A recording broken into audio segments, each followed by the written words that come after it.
की अनपेक्षित, कारण एका मोठ्या विजयाकडे वाटचाल सुरू आहे एनडीएची? बिहारचा आता जो निकाल लागतोय, जी बढत त्यांना मिळते ते जर पाहिलं तर बिहारमध्ये कम्प्लिटली एनडीएचं सरकार हे येणार हे जवळपास निश्चित झालेलं आहे.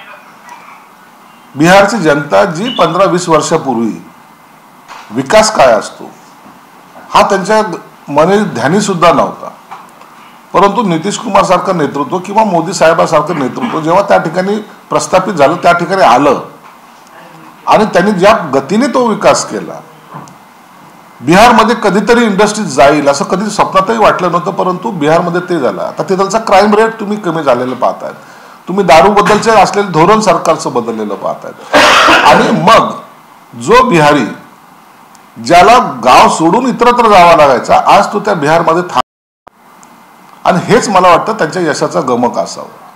आता बिहारमध्ये आम्हाला रोजगार मिळतोय, बिहारचा रस्ता डेव्हलपमेंट होतोय, आणि म्हणून त्या सर्व बाबी धरून आज मोदी साहेबांनी आणि तिथे नितीश कुमारांनी त्या नस ओळखून बरोबर त्या लोकांना जे हवंय ते देण्याचा प्रयत्न केलेला आहे. निवडणुकीमध्ये विरोधात बोलायला विरोधाकडे काही मुद्देही नव्हते. काय बोलणार आहेत?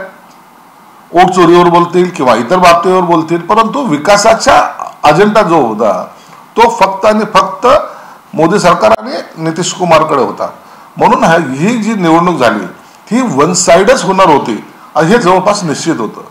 परंतु तरीही लोक या वेळेला परिवर्तन करतील किंवा आपलं सत्ता येईल, आपलं सरकार येईल या भांडणामध्ये मग तिथलचे स्थानिक नेते असतील, काँग्रेसवाले असतील, जेडीयू वाले असतील, बाकीचे जे काही होते त्यांनी आपसामध्येच एकमेकाला पाडायचा सुद्धा तिथं प्रयत्न झालेला दिसून येतो.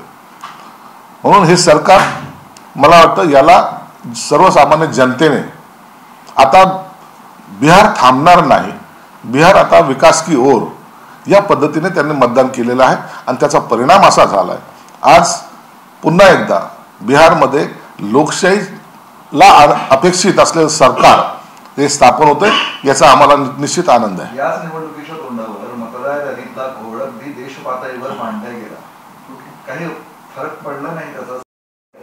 नाही, तर घोळ असणं हा भाग वेगळा. त्या घोळमध्ये जे काही निवडणूक आयोगाला जे कळायचं, तुम्ही दरवेळेला पाहता की अनेक मतदार वगळले जातात, मृत लोकांचे नावं येणे, दुबार नावं येणे, हे हा जो प्रकार आहे हा काही ठराविक ठिकाणी निश्चित काही ठिकाणी आढळून पण आला होता आणि त्याच्यावरती कारवाई सुद्धा झालेली. म्हणून तो मुद्दा आता बाजूला पडलेला आहे. मूळ जे मतदार आहेत त्यांनी केलेलं मतदान काय म्हणतं याला महत्व आहे आणि त्यांनी योग्य तो निर्णय घेतला असं आमचं तरी मत आहे. आता तिथल्या मुख्यमंत्री पदावरून चर्चा झालेली आहे.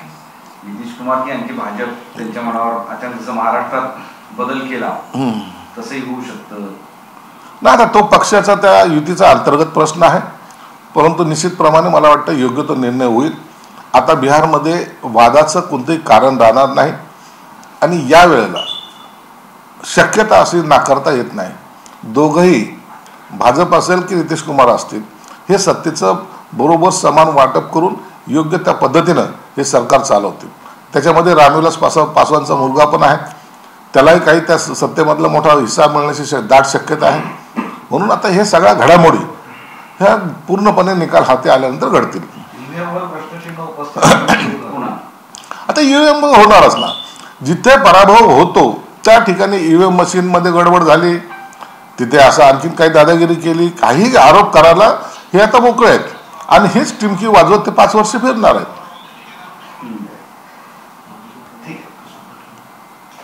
ओके.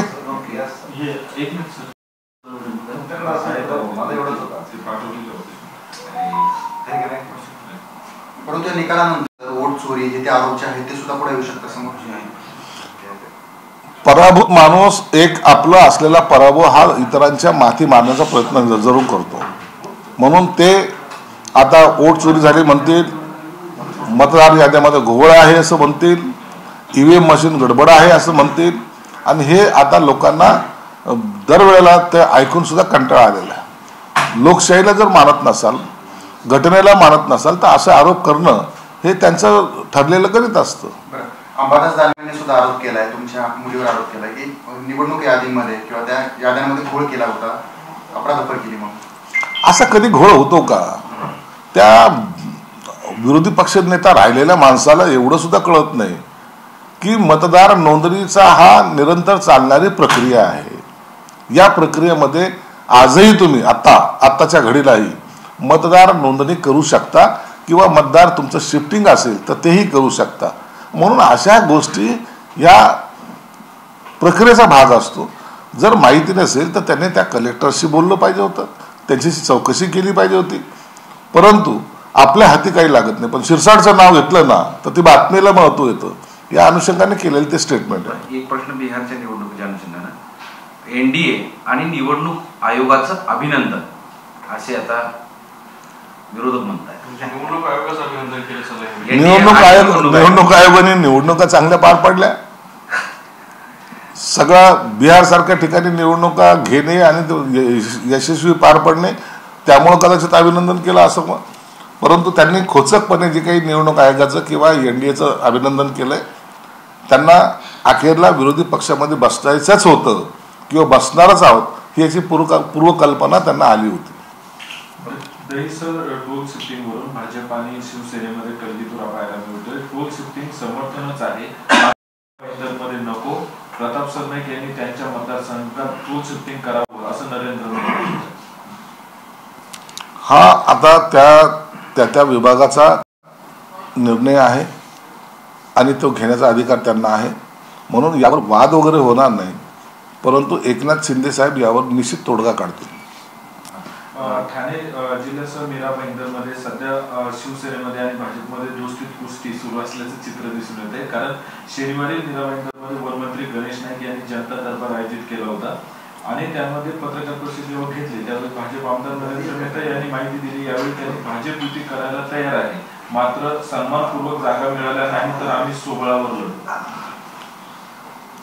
ठाणा असेल की महाराष्ट्रातला कोणताही जिल्हा असेल, त्या ठिकाणी सर्व पक्षाची भूमिका, मग ते शिवसेनेची असेल, भाजपची असेल, राष्ट्रवादीची असेल, सन्मानजनक पूर्वक जर युती झाली तर करावं असं प्रत्येकाचं मत आहे.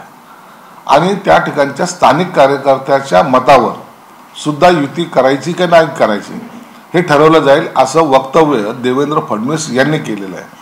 म्हणून आता निवडणुकीचा दुराडा उठलेला आहे. आता पुढे आणखी 8-15 दिवसामध्ये याच्याबद्दलचं स्पष्ट काय कोणत्या ठिकाणी युती होणार, कोणत्या नाही होणार हे सगळं चित्र स्पष्ट होईल. सर, पण आता नगर परिषदेचा विचार केला तर अवघे 3 दिवस उरले फॉर्म भरायला. युतीचंच तांगडं सुटे ना, असं कसं कधी सुटेल मग आणि कधी अर्ज भरणार? असं काही नाहीये. हे तुम्हाला फॉर्म भरायला 3 दिवस बाकी आहेत, नंतर फॉर्म वापस घ्यायला सुद्धा काही कालावधी दिलेला आहे. त्या मधल्या पिरियडमध्ये या सर्व गोष्टीचा निर्णय होईल. आपल्या संभाजीनगर जिल्ह्यामधल्या 7 पैकी बऱ्याच ठिकाणी म्हणजे बहुतांश ठिकाणी शिवसेना स्वतंत्र लढण्याच्या तयारीत आहे. म्हणजे वैजापूर, त्याच्यानंतर शिल्लोड, पैठण, कन्नडमध्ये ज्या ज्या ठिकाणी आमदार आहेत आणि मजबूतीने आहेत, आमच्या संभाजीनगरमध्ये 6 ठिकाणी आमचे आमदार आहेत, 3 ठिकाणी भाजपचे आहेत. म्हणून त्यांनी यांच्या मतदारसंघामध्ये जर उमेदवार उभा केला तर मग युती होणार नाही. आणि म्हणून त्या आमदाराला त्यांचा निर्णय घेण्याचा अधिकार पक्षाने दिलेला आहे. ते काय निर्णय घेतील हे काही दिवसात आपल्याला कळेल. ओके, थँक्यू, धन्यवाद. मंत्री महोदय, एक प्रश्न असा आहे की इंदोरीकर महाराज यांच्या मुलीचा जो साखरपुड्याचा व्हिडिओ होता तो सोशल मीडिया खूप व्हायरल झाला. त्यानंतर एक असं म्हटलं जातं की तुम्ही म्हणताय की साधा विवाह करायला पाहिजे, मात्र धूमधडाक्यामध्ये तुमच्या मुलीचा विवाह होतो. सोशल मीडियात एक ट्रोल होत आहे, सोडायची भाषा ते करतात. मुलीचा विवाह कसा करावं हे त्या पालकाच्या मनावर असतं. जर त्यांना चांगल्या पद्धतीने करावं असं वाटलं तर त्याच्यात काही गैर पण नाही. अनेक लोक अशी पाहिलेली आहेत की जी करोडो रुपये त्याच्यावर खर्च करतात. परंतु इंदोरीकर महाराजाला जे काही टोल केलेलं आहे त्याने साधेपणाने केला पाहिजे. हे जरी असलं तरी बाप म्हणून त्यांनी केलेलं तर लग्न त्याला विरोध करू नये असं माझं वैयक्तिक मत आहे. आणि म्हणून इंदोरीकर महाराज त्याच्यावर काय निर्णय घेतील तो त्यांचा विषय आहे. परंतु अशा लग्न समारंभामध्ये अशा गोष्टीला जास्त विरोध करणं योग्य नाही. इंदोरीकर महाराजांनी कीर्तन सोडू नये. अखेरला त्यांच्या कीर्तनामुळं त्या प्रबोधन ते करतात आहे. अनेक लोकांना त्याचा फायदा सुद्धा झालेला आहे. अनेक लोक मी पाहिलेत की ज्यांनी त्यांच्या सांगण्यावरून किंवा त्यांच्या कीर्तनानं प्रभावित होऊन व्यसनापासून दूर होणे किंवा इतर कामं यामध्ये त्यांनी स्वतःला त्यांच्या बरोबर जोडले गेलेले आहेत. म्हणून त्यांनी कीर्तन सोडू नये असं आमचा आग्रह राहील. नाही कोणाचा पण असेल तर विचारून